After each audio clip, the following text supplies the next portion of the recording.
Hallo, ek is Herman Hadik. Ek verteenwoordig die eredienswerkgroep, of dis maar basies ons bediening. Ons kom Dinsdae aan by mekaar, so 5:30. Ons bespreek die vorige week se eredienste en kyk ons na die volgende week se erediens. En ons kry insette van wie ook al daai vergadering wil bywoon.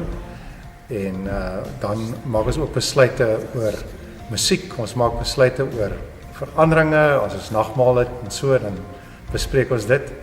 En julle is welkom om by ons aan te sluit op 'n Dinsdag aand as julle wil betrokke raak, om uit te vind hoe ons dinge doen en wat ons in die vooruitsig stel.